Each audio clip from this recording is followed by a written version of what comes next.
கர்த்தராகிய இயேசு கிறிஸ்து நாமத்திலே உங்கள் அனைவருக்கும் வாழ்த்துக்கள். இந்த நாளிலே வானம் ஒழிந்தாலும் பூமி ஒழிந்தாலும் என்னுடைய வார்த்தை ஒழியாது என்று வேத வசனம் சொல்லுகிறது. இதனால் அநேக மனிதர்கள் பலவித சோதனைகளும் பலவித வேதனைகளிலும் பலவித நெருக்கத்திலும் வாழ்கிறார்கள்.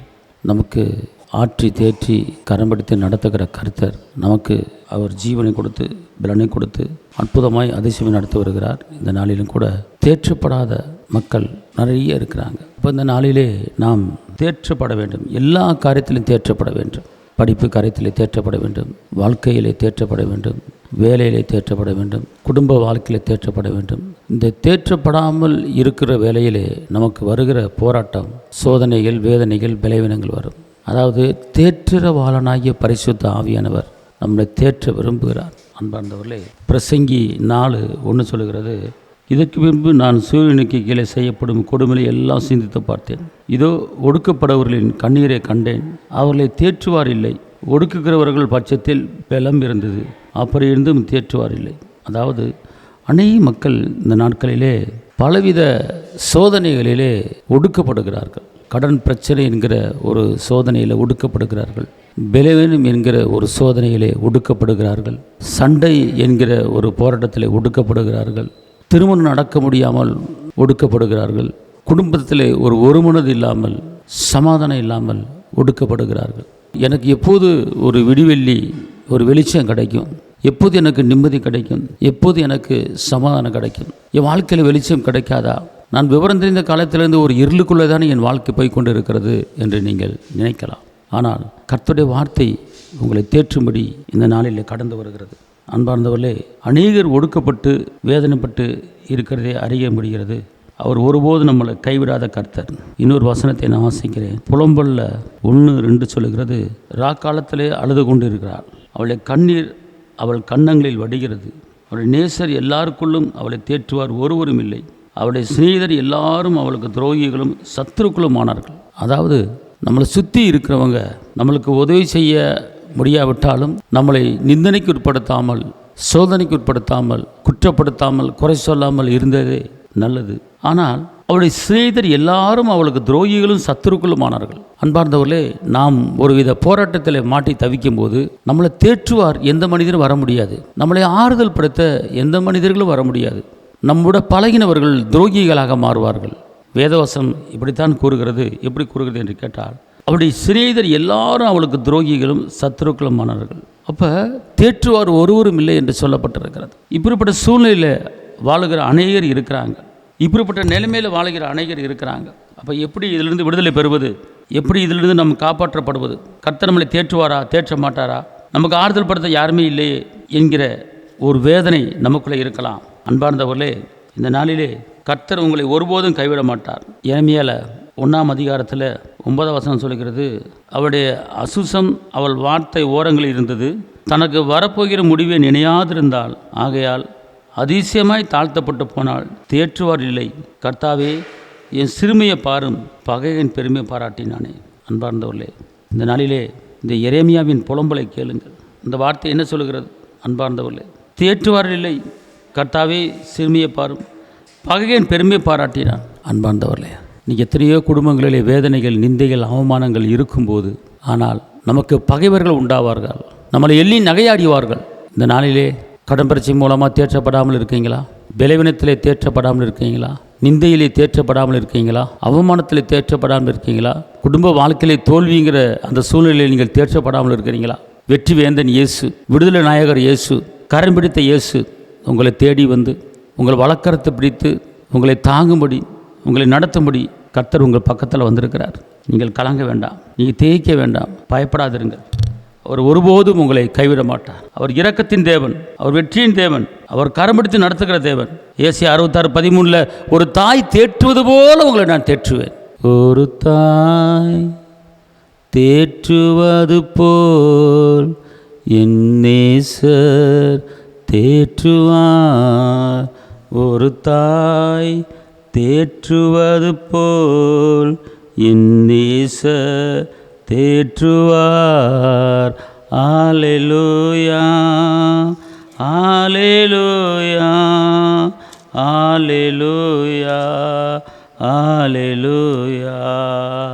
ஒரு போதும் கைவிடார், ஒரு நாளும் விலகிடார். ஒரு போதும் கைவிடார், ஒரு நாளும் விலகிடார். ஒரு தாய் தேற்றுவது போல் என் நேசர் தேற்றுவார்.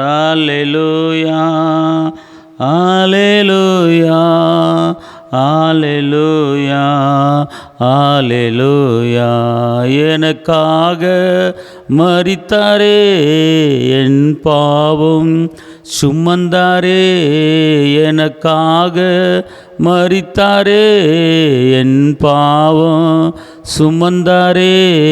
ஒரு தாய் தேற்றுவது போல் என் நேசர் தேற்றுவார்.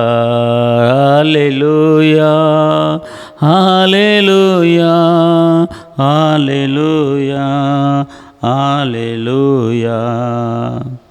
சங்கீதம் 94:19 சொல்லுகிறது, என் உள்ளத்தில் விசாரங்கள் பெருகுகையில் உம்முடைய ஆறுதல்கள் என் ஆத்துமாவை தேற்றுகிறது.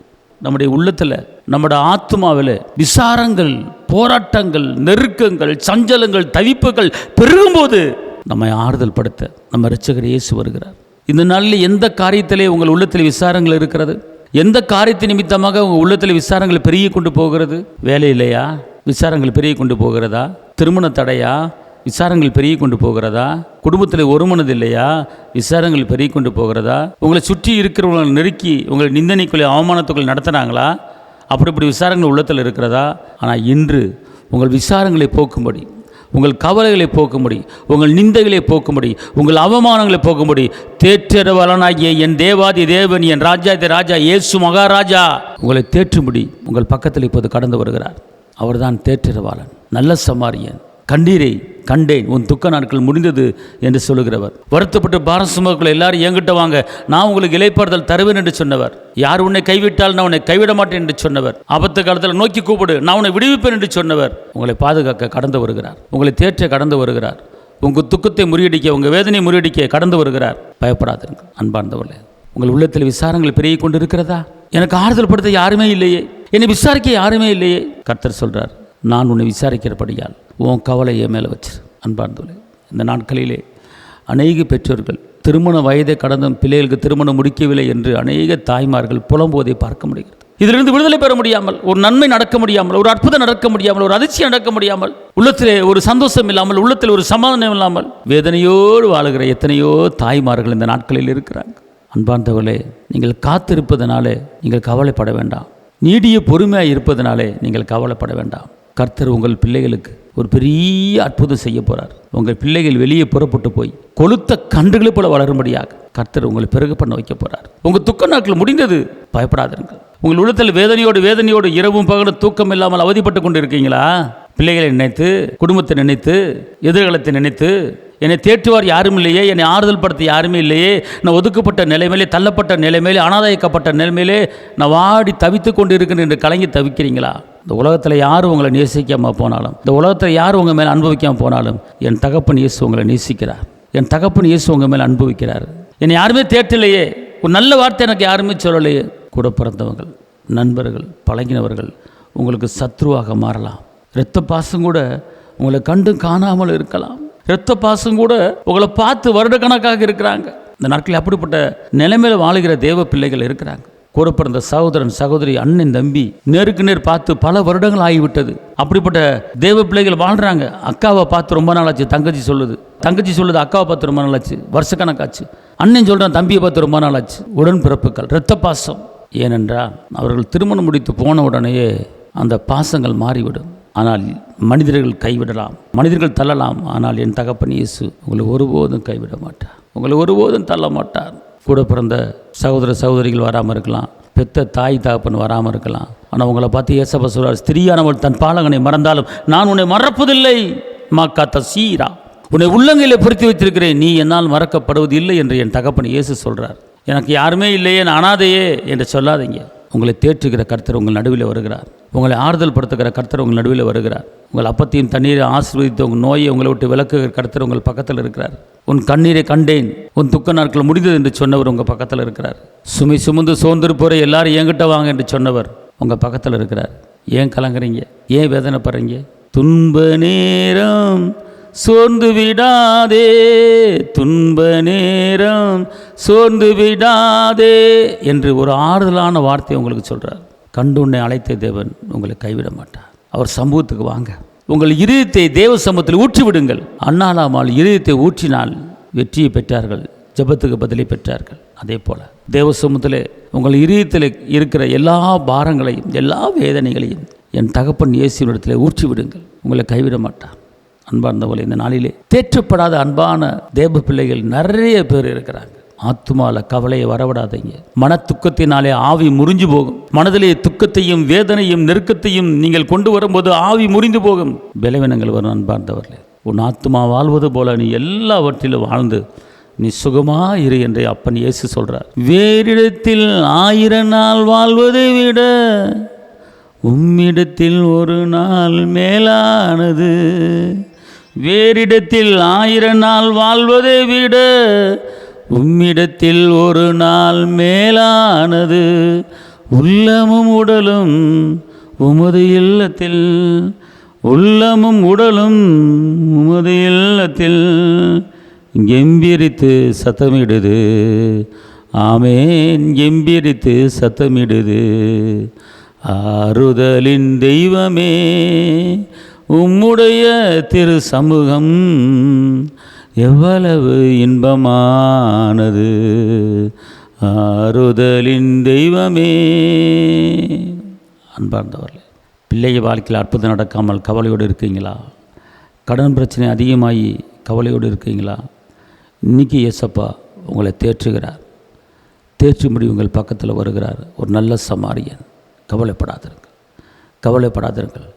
உங்கள் இருளான வாழ்க்கை வெளிச்சமான வாழ்க்கையாக மாறுகிறது. உங்கள் நெருக்கமான வாழ்க்கை பெருக்கமான வாழ்க்கையாக மாறுகிறது. உங்கள் துக்கமான வாழ்க்கை சந்தோஷமான வாழ்க்கையாக மாறுகிறது. இது எல்லாவற்றையும் என் தகப்பன் இயேசு உங்களுக்கு இன்றைக்கி செய்து முடிக்க போகிறார். இந்த வார்த்தையை கேட்குற தேவ பிள்ளைகளே, இன்றைக்கி உங்கள் துக்கம் சந்தோஷம் மாறப்போகிறது. உங்களுடைய வேதனைகள், உங்கள் கஷ்டங்கள், உங்கள் நெருக்கங்கள், உங்கள் பாடுகள், உங்கள் சஞ்சலங்கள், உங்கள் தவிப்புகள் எல்லாவற்றையும் கர்த்தர் முறியடித்து உங்களை வெளிச்சத்தின் பிள்ளையாக மாற்ற போகிறார். உங்கள் ஜெபத்துக்கு பதில் வரப்போகிறது. விண்ணப்பத்தை கேட்டேன். எசேக்கியா அழுது புலம்புறாரு. எனக்கு ஆயுசு நாட்கள் வேண்டும் என்று ஜெபத்தை கேட்டார். 15 வருஷத்தை கூட்டி கொடுத்தார். அன்னாலமா எரித்தை ஊற்றினார்கள். தேவ சமூகத்தில் அற்புதத்தை பார்த்தீங்க. யாக்கோபு முழுவதும் ஜெபிச்சார். விடிய காலத்தில் அற்புதம் அதிசயம். எதிராளி தான் சார்பாக வந்தான். ஏசா சார்பாக வந்தார். பிரச்சனைகள் மாறவில்லையா? ஏன் கவலைப்பட்டு கொண்டு இருக்கீங்க? கவலைப்படுவதால் உங்கள் சரீரத்தை ஒரு முளத்தை கூட்ட முடியுமா, குறைக்க முடியுமா? கவலைப்படாதீர்கள் என்று என் அப்பன் இயேசு சொல்கிறார். அன்பார்ந்தவளே, விடுதலை வேண்டுமா? இயேசு தான். வெற்றி வேண்டுமா? இயேசு தான். ஜெயம் வேண்டுமா? இயேசு தான். அதிசயங்கள் நடக்க வேண்டுமா? இயேசு தான். அவர் இல்லாமல் ஒரு காரியத்தை நம்ம சாதிக்க முடியாது. அதனால் இந்த நாட்களிலே தேற்றரவாளன் என் தகப்பன் இயேசு உங்கள் பக்கத்தில் வந்திருக்கிறாரு. அண்ணாலாமா இதயத்தை ஊற்றின்னு போல் உங்கள் இதயத்தில் இருக்கிற எல்லா பாரங்களையும் ஊற்றி விடுங்க. கர்த்தர் மேல் பாரத்தை வைத்து விடு, கலங்கி தவிக்காதே என்று அவர் சொல்கிறார். நான் உன்னை விசாரிக்கிறபடியால் உன் கவலை என் மேலே வச்சிருங்கிறார். அன்பார்ந்தவர்களே, கலங்காதிருங்கள். பெரிய மாற்றத்தை நீங்கள் பார்க்க போகிறீங்க. இதோ சகலத்தையும் புதிதாக்கிற கர்த்தர் உங்கள் நடுவில் வந்திருக்கிறாரு. அவர் பயங்கரமான பராக்கிரம் செய்ய உங்கள் பக்கத்தில் இருக்கிறாரு. கலங்காதீங்க. அன்பார்ந்தவர்களே, இன்றைக்கி எப்படிப்பட்ட மலை போல பிரச்சனை வந்தாலும் அந்த மலை போல இருக்கிற பிரச்சனையை பனி போல உருக வைக்கிற கர்த்தர் உங்களோடு இருக்கிறார். நீங்கள் அசைக்கப்படுவதில்லை, நீங்கள் தேவனால் மறக்கப்படுவதில்லை. கர்த்தர் உங்களுக்கு பெரிய காரியத்தை செய்ய போகிறார். இந்த நாளிலே இந்த வார்த்தையை கேட்ட தேவ பிள்ளைகளே, நீங்கள் ஒன்றுக்கும் கவலைப்படாதீர்கள். ஒருவேளை கடன் பிரச்சனை இருக்கலாம், அதை அடைப்பதற்கு என்ன செய்ய வேண்டும்? ஒருவேளை பிரிவினையில் நீங்கள் இருக்கலாம், அதை அடைப்பதற்கு என்ன செய்ய வேண்டும்? அந்த பிரிவிலிருந்து ஒரு மனதாக வாழ்க்கை வாழ்றதுக்கு என்ன செய்ய வேண்டும்? திருமண தடையா? உங்களை எல்லா காரியத்துக்கும் இயேசு விடுதலை கொடுப்பார். இது குறித்து விடுதலை பெற்றுக்கொள்ள ஜெபத்துக்கு பதில் வரவில்லையே, ஜெபத்துக்கு பதில் வர்றதுக்கு நான் எப்படி ஜெபிக்கணும் அப்படிங்கிற காரியத்திலே நீங்கள் என்கிட்ட போனை போட்டு நீங்கள் கேட்கலாம்.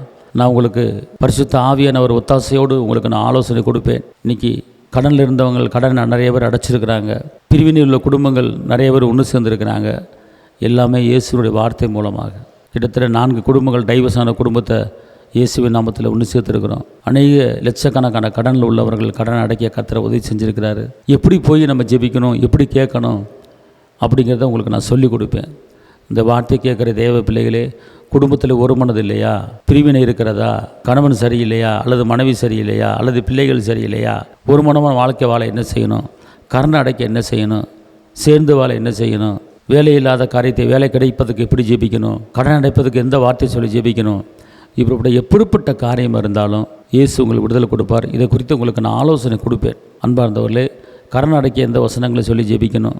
ஒரு மனமாக குடும்பத்தில் வாழ்றதுக்கு எந்த வசனத்தை சொல்லி ஜெபிக்கணும்? சமாதானம் வாழ எந்த வசனம் சொல்லி ஜெபிக்கணும்? எல்லா காரியத்தையும் உங்களுக்கு நான் சொல்லிக் கொடுப்பேன். அன்பார்ந்தவர்களே, ஒரு குடும்பத்தில் எப்போ பார்த்தாலும் சண்டை வந்துக்கிட்டே இருக்கும். குடும்பத்தில் ஒரு மனமாக இருக்க மாட்டாங்க. வீட்டுக்குள்ளே வந்தாலே சண்டை. அவங்களுக்கு என்கிட்ட கேட்டாங்க, எங்கள் குடும்பத்தில் எப்போ பார்த்தாலுமே ஒரு மனதில் சண்டை வந்துக்கிட்டே இருக்குது, என்னன்னே தெரியல அப்படின்னாங்க. ஒன்றுமில்ல, ஒரே ஒரு வசனம் தான், சொல்லிக்கிட்டே இருங்க அப்படின்னு. ஏன்னா இன்றைக்கி சகோதரர்கள் ஒருமித்து வாசம் என்பது எத்தனை இன்பமும் ஏற்றதமாக இருக்கிறது. அங்கே ஆசீர்வாதத்தின் ஜீவனையை கட்டளையிடுவேங்கிறார். ஒரு மனது இல்லாத குடும்பத்தில் ஜெபத்துக்கு பதில் கிடைக்காது. ஒரு மனது இல்லாத குடும்பத்தில் ஆசீர்வாதம் வராது. பிரிவினைகள் சண்டைகளுக்கு இடம் கொடுக்கக்கூடாது. அப்போ இந்த சண்டை எப்போது ஓயும்? ஒரு மனது எப்போது உண்டாகும்? குடும்பத்தில் சமாதானம் எப்போது உண்டாகும் என்று நீங்கள் கேட்டிங்கன்னா, பைபிளில் கொலோசியர் 1 சொல்லப்பட்டிருக்கு, அவர் சிலுவையில் சிந்தின இரத்தத்தினாலே சமாதானத்தை உண்டாக்கி, சிலுவையில் சிந்தின இரத்தத்தினாலே சமாதானத்தை உண்டாக்கி என்று சொல்லப்பட்டிருக்கிறது. தகப்பனே, என் குடும்பத்திலே இயேசு இரத்தத்தால் சமாதானம் உண்டாவதாக, என் குடும்பத்தில் இயேசு இரத்தத்தால் சமாதானம் உண்டாவதாக அப்படிங்கிற வார்த்தையை அடிக்கடி பேசும்போது சமாதானம் இல்லாத குடும்பங்கள் சமாதானம் உண்டாயிரும். கர்த்தருடைய வார்த்தை விடுவிக்கிற வார்த்தை, விடுதலை கொடுக்குற வார்த்தை. இங்கே டெய்லி இயேசு இரத்தத்தால் என் குடும்பத்தில் சமாதானம் உண்டாயிருக்கிறது, இயேசு இரத்தத்தால் என் குடும்பத்தில் சமாதானம் உண்டாயிருக்கிறது. இன்றைக்கி வேணால் கொலோசியர் ஃபுல்லாக படித்து பாருங்கள். அவர் சிலுவையில் சிந்தின இரத்தத்தினாலே சமாதானம், பிரிவின் ஆவி உங்கள் குடும்பத்துக்கு வராது. இந்த நாளிலே யோசித்து பாருங்கள், வசனத்தை அறிக்கையிட்டு பேசுங்கள். அவர் பகையை சிலுவையிலே கொன்று போட்டுட்டார். ஆனால் என் குடும்பத்தில் யாருக்கும் பகை கிடையாது. அவர் பகையை சிலுவையில் கொன்று போட்டார். மரணத்துக்கு அதிகாரியான பிசாசை தம்முடைய மரணத்தில் அழிச்சிட்டார். அன்பார்ந்தலே, நம்ம பகை இல்லாமல் அன்போடு வாழும்படி இயேசப்பா சிலுவையில் ரத்தம் சிந்திருக்கிறார். வேதம் சொல்லுகிறது, அவர் பகையை சிலுவையிலே கொன்று போட்டுட்டார். நீ யாரையும் பகைச்சு வாழ வேண்டாம், நான் பகையை சிலுவையில் கொன்று போட்டுட்டேன். பகைக்கிற ஆதிகள் உன் குடும்பத்துக்கு வர முடியாது, நீ சமாதானமாக வாழ வேண்டும் என்பதற்காகத்தான் அவர் சிலுவையில் சிந்தின இரத்தத்தினாலே சமாதானம் உண்டாக்கி என்று சொல்லப்பட்டிருக்கு. அன்பார்ந்தவர்களே, முழு விடுதலை உங்களுக்கு வேணுமா? முழு சமாதானம் வேணுமா? கொலோசியரில் நீங்கள் நல்ல 3 அதிகாரத்தை நல்லா படிங்க. 1லேருந்து படிங்க. கொலோசியரில் சின்ன அதிகாரம் தான். அந்த கொலோசியர் முழுவதும் படித்து முடிக்கும்போது நீங்கள் ஒரு விடுதலையை பார்ப்பீங்க. கொலோசியர் முழுவதும் நீங்கள் படித்து பாருங்களேன். படித்து முடிக்கும்போது ஒரு பெரிய ஒரு மைண்டில், ஒரு எண்ணத்தில், நினைவில் ஒரு தேவ சமாதானம் அவங்க உள்ளத்தில் இருப்பதை பார்ப்பீங்க. ஏன்னா வசனம் சொல்லிக்கிறது, அவனை வெளியிறங்க கோலமாக்கி சிலுவையில் ஆணியடித்து வெற்றி சிறக்க அப்படின்ற கர்த்தர். வெற்றி வாழ்க்கை வாழ வேண்டுமா? சத்தியத்தை அறிவுகள் சத்தியம் உங்களை விடுதலையாக்கும். கொலோசியரை நல்லா படிங்க. கொலோசியரை நீங்கள் படிக்கும்போது மாற்றங்களை நீங்கள் பார்ப்பீங்க. அது ஒரு ஜெயத்தை கொடுக்குற ஒரு அதிகாரம். வேதத்தில் கொலோசியர் சாதாரணமான ஒரு அதிகாரம் கிடையாது. அது சத்தியத்தை அறியும் போது ஒரு விடுதலை கொடுக்குற ஒரு வார்த்தை பார்த்துக்கொள்ளுங்க. விடுதலை கொடுக்குற ஒரு வார்த்தை அதுதான் பார்த்துக்கொள்ளுங்க. கொலோசியர் 1ஆம் அதிகாரத்தை படிங்க, 2ஆம் அதிகாரத்தை படிங்க, 3ஆம் அதிகாரத்தை படிங்க, 4ஆம் அதிகாரத்தை படிங்க. இந்த 4ஆம் அதிகாரத்தில் தான், 4ஆம் அதிகாரம் வரைக்கும் தான் இருக்குது. ஒரு சின்ன அதிகாரம் தான். அப்போ இந்த அதிகாரம் பார்த்துக்கொள்ள நம்மளுக்கு விடுதலை வாங்கி கொடுக்குறது. காரணம் என்ன சொல்ல தெரியுமா? ஒரு வசனத்தை பாருங்கள். கொலோசியர் 1:20 அவர் சிலுவையில் சிந்தின இரத்தத்தினாலே சமாதானத்தை உண்டாக்கி பூலோகத்தில் உள்ளவைகள் பரலோகத்தில் உள்ளவைகள் யாவரையும் அவர் தமக்கு ஒப்புரவாக்கி கொள்ளவும் அவருக்கு பிரியம். அதாவது எப்படின்னா, அவர் சிலுவையில் சிந்தின இரத்தத்தினால சமாதானத்தை உண்டாக்கி, இந்த கொலோசியர் 1:20 பார்த்துக்கொள்ளுங்க. நமக்கும் அவருக்கும் உறவை ஏற்படுத்திட்டார், உடன்படிக்கை பண்ணிட்டார். அதனால் உங்களுக்கு மனதில் அமைதி வேண்டுமா? மனதில் சமாதானம் வேண்டுமா? இந்த கொலோசியர் 4 அதிகாரம் இருக்கிறது. 1, 2, 3, 4 இந்த 4 அதிகாரம் படிங்க. அரை மணி நேரம் கூட ஆகாது. டெய்லி இந்த 4 அதிகாரத்தை படித்தீங்கன்னா விடுதலையான வாழ்க்கை நீங்கள் வாழலாம். கொலோசியருக்குள்ளே அவ்வளோ வல்லம் இருக்கிறது. இந்த கொலோசியர் பவுலடிகள் எழுதின அந்த கொலோசியர் அதிகாரத்தில் அவ்வளோ மையம் இருக்குது, அவ்வளோ வெற்றி இருக்குது, விடுதலை இருக்குது. நீங்கள் ஒரு வாழ்க்கை வெற்றி வாழ்க்கை வாழ வேண்டுமா? அந்த கொலோசியரை நல்லா படிங்க. இந்த கொலோசியரை நல்லா படிக்க படிக்க படிக்க உள்ளத்தில் ஒரு தேவ சமாதானத்தை நீங்கள் பார்ப்பீங்க. ஒரு பெரிய அதிகாரம் கிடையாது, சின்ன அதிகாரம் தான். 4 அதிகாரம் தான். 4 அதிகாரத்தை அப்படியே உள்ளத்துக்குள்ளே கொண்டு வாங்க, இருதயத்துக்குள்ளே கொண்டு வாங்க. உங்கள் வாழ்க்கை ஜெயமாக மாறி வெற்றியை மாறி. அது மாத்திரமல்ல, வெற்றி வாழ்க்கை, சமாதான வாழ்க்கை, அன்பான வாழ்க்கை, கிருபையான வாழ்க்கை இந்த கொலோசியரில் அடங்கியிருக்கிறது. இதை படிங்க. கர்த்தர் உங்களை தேற்றுவார். நான் உங்களுக்காக ஜெபிக்கிறேன். தகப்பனை இயேசுவே, உம்மை நன்றி உள்ளத்தோடு உம்மை துதிக்கிறேன், உம்மை ஸ்தோத்தரிக்கிறேன். இருந்தவரை துதிக்கிறேன், இருப்பவரை துதிக்கிறேன், வரப்போகிறவரை துதிக்கிறேன், அதிசயமானவரை துதிக்கிறேன், கரம் பிடித்தவரை துதிக்கிறேன். இந்த நாளிலும் கூட என்னை தேற்றுவார் யார் இல்லை என்று கலங்குற தேவ பிள்ளைகள் இருக்கிறாங்க. என்னை ஆறுதல் படுத்த யார் இருக்கா? அப்படி சொல்லுகிற பிள்ளைகள் இருக்கிறாங்க. இன்றைக்கி தேற்றரவாளனே ஒவ்வொரு குடும்பத்தில் கடந்து வந்து நீங்கள் தேற்றி ஆசீர்வதித்து பெருகு பண்ணுங்கள். கிருபை பலன் கூட இருக்கணும். தடையில் நீக்கி போடுங்க. நினைப்பதற்கு வேண்டுவதற்கு மேலான காரியங்களை செய்யுங்க. ஆசீர்வதிங்க. இயேசுவின் நாமத்தில் பிதாவே, ஆமென். அன்பார்ந்தவர்களே, உங்களுக்கு எவ்வளோ தான் ஜெபிச்சாலும் விடுதலை கிடைக்கவில்லையா? நீங்கள் வந்து என்னை கான்டாக்ட் பண்ணுங்கள். விடுதலை பெற்றுக்கொள்கிறதுக்கு எப்படி ஜெபிக்கணுங்கிறத நான் உங்களுக்கு சொல்லித் தருவேன். என் செல் நம்பர் கொடுக்கப்பட்டிருக்கிறது. இந்த செல் நம்பரை பார்த்து கான்டாக்ட் பண்ணுங்கள். நான் உங்களுக்கு ஒரே நாளில் மழை போல் வருகிற எல்லா பிரச்சனையும் இயேசுவின் நாமத்தில், இயேசுவினுடைய வார்த்தையில் எல்லாத்தையும் மாற்றி அமைக்கக்கூடிய ஒரு ஆலோசனை உங்களுக்கு தருவேன். கர்த்தர் உங்களை ஆசீர்வதிப்பார். அல்லேலூயா. எல்லா புகழும் இயேசுவுக்கே. தேவனுக்கே மகிமை.